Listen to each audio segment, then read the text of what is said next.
قربانی جو ہے یہ قرب سے نکلا ہے، اور قرب کا مطلب ہوتا ہے کسی چیز کے نزدیک آنا، کسی چیز کے قریب آنا۔ تو جب کوئی شخص اللہ تعالیٰ کے لیے، اللہ کی رضا چاہنے کے لیے، اللہ تعالیٰ کی خوشنودی چاہنے کے لیے کسی جانور کو ذبح کرتا ہے تو اس کے نتیجے میں اس کو قرب خداوندی نصیب ہوتا ہے۔ تو اس لیے قربانی کو قربانی کہا جاتا ہے۔ قربانی کی جو ابتدا تھی یہ بہت پرانی ہے۔ حضرت آدم علیہ السلام کے دونوں بیٹوں حابیل نے اور قابیل نے قربانی کا آغاز کیا۔ حابیل نے بھی اپنی قربانی پیش کی اور قابیل نے بھی اپنی قربانی پیش کی، لیکن قابیل کی قربانی کو مسترد کر دیا گیا اور حابیل کی قربانی کو قبول کر لیا گیا۔ اس کی بھی وجہ یہ تھی کہ جو حابیل کی قربانی تھی اس میں صرف اللہ کی رضا شامل تھی، تو وہ قربانی جس میں اللہ کی رضا شامل ہوتی ہے اللہ اسے قبول فرما لیتا ہے، تو اس لیے حابیل کی قربانی کو قبول کر لیا گیا اور قابیل کی قربانی کو مسترد کر دیا گیا، کیونکہ اس کی نیت میں خلوص نہیں تھا، اس کی نیت میں اللہ تعالیٰ کی رضا شامل نہیں تھی۔ تو وہ چیز جسے اللہ کی راہ میں خرچ کیا جائے اور اس میں اللہ کی رضا شامل نہ ہو، خوشنودی خداوندی شامل نہ ہو، تو اس چیز کو رد کر دیا جاتا ہے۔ تو حابیل کی قربانی کو اس لیے قبول کیا گیا کہ اس نے وہ قربانی اللہ کو خوش کرنے کے لیے کی تھی، اور قابیل کی قربانی کو اس لیے مسترد کر دیا گیا کیونکہ اس کی قربانی میں نیت ٹھیک نہیں تھی۔ تو قربانی کا آغاز حضرت آدم علیہ السلام کے دونوں بیٹوں حابیل اور قابیل نے کیا، اور پھر کئی عرصے تک یہ سلسلہ چلتا رہا۔ لوگ قربانیاں کرتے تھے، لیکن زمانے نے ایک ایسی قربانی بھی دیکھی کہ جس میں اللہ تعالیٰ کو خوش کرنے کے لیے باپ نے اپنے بیٹے کی گردن پہ چھری رکھ دی۔ کائنات میں ایسی قربانی کسی نے بھی نہیں دیکھی تھی کہ کسی باپ نے صرف اللہ کو خوش کرنے کے لیے اللہ کے حکم کو مانتے ہوئے اپنے بیٹے کی گردن پہ چھری رکھ دی ہو۔ حضرت ابراہیم علیہ السلام نے اللہ تعالیٰ کو خوش کرنے کے لیے اپنے بیٹے کی گردن پہ چھری رکھی۔ حضرت ابراہیم علیہ السلام خلیل اللہ تھے، اور خلیل گوڑے یار کو کہا جاتا ہے۔ اللہ تعالیٰ کی طرف سے حضرت ابراہیم علیہ السلام پر جو بھی آزمائشیں آئیں تو حضرت ابراہیم علیہ السلام نے ان آزمائشوں کے اوپر لبیک کہا اور ان کے اوپر صبر کیا۔ آپ کو آگ میں ڈالا جاتا ہے اور یہ ایک بہت بڑا امتحان تھا، اور آگ کے بارے میں علماء نے یہ لکھا کہ وہ آگ اتنی اونچی تھی، اس کے علاوہ اتنے اونچے تھے کہ اگر اس کے اوپر سے کوئی پرندہ بھی گزر جاتا تھا تو وہ بھی بھن کر کے کباب ہو جایا کرتا تھا۔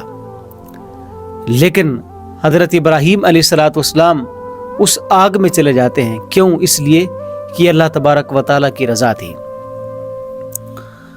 بلکہ فرشتہ کہتا ہے کہ آپ مجھے بتائیں اگر آپ نے اللہ تبارک و تعالیٰ سے کوئی بات کرنی ہو اس حوالے سے، تو حضرت ابراہیم علیہ السلام فرماتے ہیں کہ جس رب نے مجھے آگ میں پھینکوایا ہے وہ میرے حال کو بھی جانتا ہے، جس سونا میرے دکھ وچ راضی تے میں سکھ نو چلے ڈھاواں۔ تو اللہ تعالیٰ نے یہ ایک بہت بڑی آزمائش بھیجی حضرت ابراہیم علیہ السلام پر، لیکن آپ اس میں کامیاب نکلتے ہیں۔ پھر آپ نے بڑھاپے کی حالت میں اللہ تبارک و تعالیٰ سے دعائیں مانگ مانگ کے ایک بیٹا لیا۔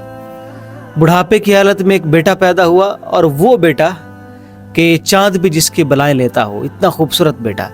لیکن اللہ تبارک و تعالیٰ کی طرف سے یہ حکم آتا ہے کہ ابراہیم اپنے اس چاند سے بیٹے کو اور اپنی زوجہ محترمہ کو ایک ایسی جگہ پہ چھوڑ کے آؤ کہ جہاں پہ انسان تو کیا، وہاں پہ چرند پرند بھی موجود نہ ہوں، وہاں پہ کوئی کھیتی باڑی نہ ہو، وادی غیر ذی زرع میں چھوڑ کے آؤ۔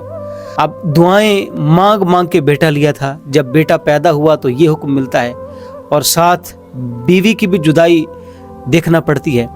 لیکن حضرت ابراہیم علیہ السلام اللہ تعالیٰ کا حکم مانتے ہوئے اپنی زوجہ کو اور اپنے چاند سے بیٹے کو وادی غیر ذی زرع میں چھوڑ دیتے ہیں۔ بلکہ جب آپ واپس پلٹنے لگتے ہیں تو آپ کی بیوی کہتی ہے کہ ابراہیم کیا یہ آپ کا فیصلہ ہے یا آپ کے رب کا فیصلہ ہے؟ तो हज़रत इब्राहीम अलैहिस्सलाम खामोश रहते हैं। तो आपकी बीवी समझ आती है कि ये फ़ैसला इनके रब का है, लेकिन आप एक मरतबा फिर कहती हैं कि क्या ये आपका फ़ैसला है या आपके रब का फ़ैसला है? तो हज़रत इब्राहीम अलैहिस्सलाम कहते हैं कि ये मेरे रब का फ़ैसला है। तो आपकी साबिरा शाकरा बीवी कहती हैं कि अगर ये आपके रब का फ़ैसला है तो आप खामोशी से चले जाइए, अल्लाह तबारक व ताला हमें कभी भी ज़ाया नहीं फरमाएगा। अब जब बेटा जवानी की दहलीज पे कदम रखने लगता है तो एक और इम्तिहान से हज़रत इब्राहीम अलैहिस्सलाम को गुजरना पड़ता है। हुक्म आता है ख्वाब में कि अपने बेटे की गर्दन पे छुरी रखें और इनको ज़िबा कर दीजिए। हज़रत इब्राहीम अलैहिस्सलाम जब सुबह उठते हैं तो आप इस ख्वाब की तामीर में लग जाते हैं। अपने बेटे से कहते हैं, बेटा मैंने ख्वाब में देखा है कि मैं आपको ज़िबा कर रहा हूँ अल्लाह के हुक्म के ऊपर। तो आपके बेटे क्या जवाब देते हैं? ये तरबियत किसकी है, ये नज़र किसकी है? हज़रत इब्राहीम अलैहिस्सलाम। और आपके बेटे का जवाब सुनिए तो आपको मालूम होगा कि हज़रत इब्राहीम अलैहिस्सलाम की तरबियत का कितना ज़बरदस्त असर था हज़रत इस्माईल अलैहिस्सलाम पर। आप जब कहते हैं कि बेटा मेरे रब का ये हुक्म आया है कि मैं तुम्हें ज़िबा करूं, तो बेटा 2 कदम आगे बढ़ के जवाब देता है कि अब्बा जान अगर ये आपके रब का हुक्म है तो आप इसको कर गुजरिए, इंशाअल्लाह अज़ीज़ आप मुझे साबरीन में से पाएंगे।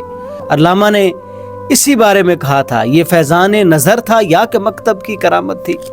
ये फैज़ान नज़र था या कि मकतब की करामत थी? सिखाए किसने इस्माईल को आदाब फ़र्जंदी? तो हज़रत इस्माईल अलैहिस्सलाम 2 कदम आगे बढ़ के अपने बाप को जवाब देते हैं कि अब्बा अगर अपने रब का हुक्म है तो फिर आप ताख़ीर ना कीजिए, आप अपने रब के नाम पे अपने बेटे को ज़िबा कर दीजिए और आपका बेटा आपसे कोई दलील नहीं मांगेगा, आपका बेटा आपसे इस मामले में कोई बात नहीं करेगा, बस मैं तो कुर्बान होने के लिए तैयार हूँ और इंशाअल्लाह अज़ीज़ आप मुझे साबरीन में से पाएंगे। तो हज़रत इब्राहीम अलैहिस्सलाम को मुख्तलिफ़ आजमाइशों से गुजारा जाता है, लेकिन इसके बावजूद वो अल्लाह तबारक व ताला के हुक्म की तामील करते हुए सब्र से काम लेते हैं। तो वो लोग जो अल्लाह की रज़ा चाहने के लिए, अल्लाह की खुशनुदी चाहने के लिए अपना तन मन धन कुर्बान कर देते हैं, तो अल्लाह तबारक व ताला उनकी इस मोहब्बत की कदर फरमाते हैं। अगर हज़रत इब्राहीम अलैहिस्सलाम अपने रब को राज़ी करने के लिए अपने बेटे की गर्दन पे छुरी रख सकते हैं, तो क्या हम अपने रब को राज़ी करने के लिए अपनी नाजायज़ ख्वाहिशात के ऊपर छुरी नहीं फेर सकते हैं? हमें कुर्बानी के असल मकसद को समझना होगा कि कुर्बानी का असल मकसद क्या है। क्या कुर्बानी सिर्फ जानवर को ज़िबा करने का नाम है? क्या कुर्बानी सिर्फ खूबसूरत जानवर लेने का नाम है? क्या कुर्बानी सिर्फ गोश्त खाने का नाम है? क्या कुर्बानी सिर्फ इंजॉयमेंट का नाम है? नहीं, बल्कि कुर्बानी का एक मकसद है, और वो ये कि अगर हम अल्लाह को राज़ी करने के लिए अपने जानवर को ज़िबा कर सकते हैं तो हम अल्लाह तबारक व ताला को राज़ी करने के लिए अपनी नाजायज़ ख्वाहिशात के ऊपर भी छुरी चला सकते हैं। आका करीम अलैहिस्सलाम ने कुर्बानी के असल मकसद को बयान फरमाया। नबी सल्लल्लाहु ताला अलैहि वसल्लम ने फरमाया कि अल्लाह को तुम्हारे गोश्त की, तुम्हारे खून की कोई ज़रूरत नहीं है। फरमाया कि अल्लाह तबारक व ताला तो ये चाहता है कि तुम उससे डरो, अल्लाह तो तुम्हारे तकवे को देखता है। तो कुर्बानी का असल मकसद ये है कि हम अपनी नाजायज़ ख्वाहिशात के ऊपर छुरी फेरें। अल्लाह जल्ला शानहू ने जिन कामों का हमें हुक्म दिया है, जिन कामों से वो राज़ी होता है, उन कामों को करें। अल्लाह राज़ी होता है सच बोलने से, अल्लाह राज़ी होता है अमानतदारी इख्तियार करने से, अल्लाह राज़ी होता है सुलह करने से, अल्लाह राज़ी होता है आजिज़ी अपनाने से, अल्लाह राज़ी होता है आँखों की हिफाजत करने से, अल्लाह राज़ी होता है मोहब्बत फैलाने से। और जिन कामों से अल्लाह ने मना किया, जिन कामों से वो नाराज़ होता है, हमें उनसे बाज आ जाना चाहिए। अल्लाह तबारक व ताला नाराज़ होता है झूठ बोलने से, अल्लाह नाराज़ होता है बदकारी करने से, अल्लाह नाराज़ होता है हसद करने से, अल्लाह नाराज़ होता है किसी मोमिन भाई को गाली देने से, अल्लाह नाराज़ होता है किसी के बारे में बुग़्ज़, अपने अंदर बुग़्ज़ पैदा करने से। तो जिन कामों से अल्लाह तबारक व ताला ने हमें मना किया, हमें उनसे बाज आ जाना चाहिए, और जिन कामों का अल्लाह तबारक व ताला ने हमें हुक्म दिया, हमें उन कामों को करना चाहिए। यही कुर्बानी का असल मकसद है।